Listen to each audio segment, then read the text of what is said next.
Man mocks woman on plane. Doesn't realize who's behind him.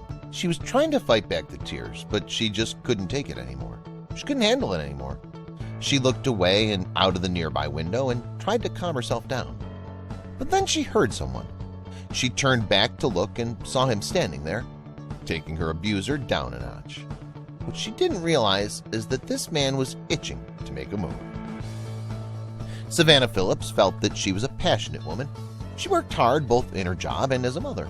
Even with all the effort she put into her life, she always felt something in the back of her mind that always said she wasn't good enough. Whenever she could, Savannah would book a plane seat that had no flyers next to her. Unfortunately for her, today the plane was filled to capacity. She began to feel nervousness overcome her. She tried to breathe, but she never knew what would happen on the plane. Savannah had been battling with her weight for most of her life. Because of her weight, she'd heard it all. A lot of people were heartless and some were just ignorant. Whether intentional or not, it definitely affected her self-esteem. America's population is no stranger to being overweight. It's been a problem for a while now. But a recent development is body shaming. This doesn't help the problem or motivate someone to lose weight. Savannah knew this and had always been sensitive about it, even though she tried to have thicker skin. Savannah didn't fly out of pleasure, she flew out of necessity. She went on many business trips and had to get on them to travel. Even though she hated the cramped cabin, she just had to endure it. She'd found a solution to her flying problem. She would book the seats around her so there wouldn't be anyone around her and she'd be more comfortable and less claustrophobic. Savannah had already booked her ticket and they had said it was full, but she couldn't help but try again. She got to the gate and asked the check-in assistant if there hadn't been any cancellations. She simply shook her head. Savannah would have to board the packed plane without a spare seat. Savannah's experience with packed planes was never a good one. She looked at the check-in assistant and tried reasoning with them, but she looked at her and said it was just impossible with the number of passengers on the plane. As Savannah made her way to the plane, she could see all the passengers on either side of her. She already felt like they were eyes on her. She didn't appreciate it and could feel her anxiety slowly rising. She just looked down at her feet and kept repeating, "It'll all be over soon." But she couldn't shake the horrible feeling in her gut. Her instincts told her something would happen. Savannah was now boarding the plane. Seeing the jam-packed cabin, she tried breathing and as calmly as she could make her way to her seat. She got to where her seat was, but it was a window seat, and there was a man sitting in the aisle seat of the row. When he saw her waiting, he rolled his eyes and stood up to let her pass. When she shuffled past, he let out a loud sigh, which made all the calming exercises that she had tried redundant. The man sitting next to Savannah was an elderly man wearing bright sunglasses. To say he didn't like overweight people was putting it lightly, and he wanted her to show exactly how he felt about her. He started typing something on his phone. After he'd typed out his message, he set his screen's brightness to full and set his text size to the biggest it could be. He wanted this message to be clear. After it was finished, he moved the screen towards Savannah so she could see it. But what he didn't account for was that the man sitting directly behind him could see everything. Savannah was always a helpful person. When she saw the man moving his phone towards her, she asked what he was doing. He said that it was so he could see his screen better. But he was lying and kept putting the finishing touches on his message. But when Savannah saw what he had typed out on his phone, it took her by surprise. You don't expect such a horrible thing to be typed and shown to you. She averted her eyes and quickly looked towards the window. She didn't want to cry. Little did she know that the man behind them witnessed the whole thing. It was now clear why the man had played with these settings on his phone until she could see it clearly. The message he had typed out was obvious, and he didn't even try to hide it from her. He wanted his opinions to be clear. She felt like she was back in high school being teased all over again. The message that the man had typed was, "Sitting next to a smelly bed." Savannah couldn't take it, but she was unaware that her protector was so close. The old man received a sudden, vigorous tap on the shoulder. As he turned around, he said, "I need to speak to you. Now."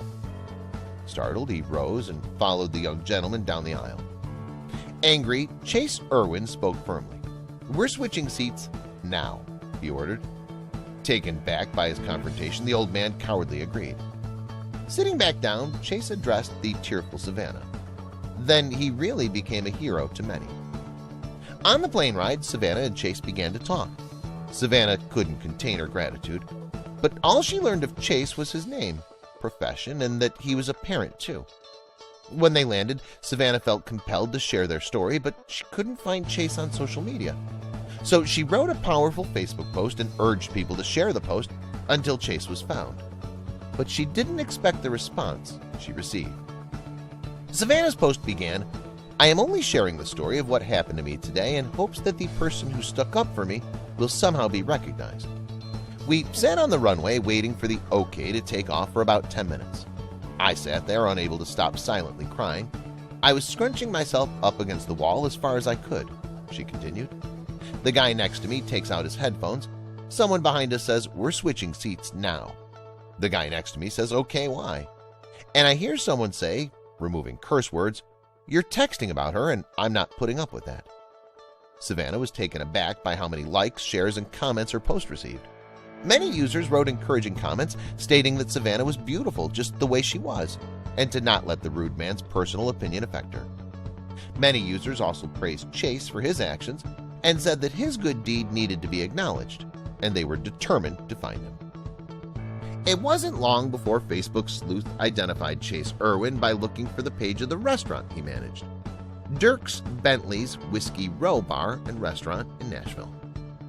Soon, people who had read Savannah's heartbreaking story began to flood the restaurant's page with well wishes and praise for the hero Chase. And it wasn't long before the media caught wind of the story. Chase said in an interview with News Channel 5 that he had not approached the stranger and intervened for the publicity. When he saw the text that Savannah's rude seatmate was writing, something inside of him snapped.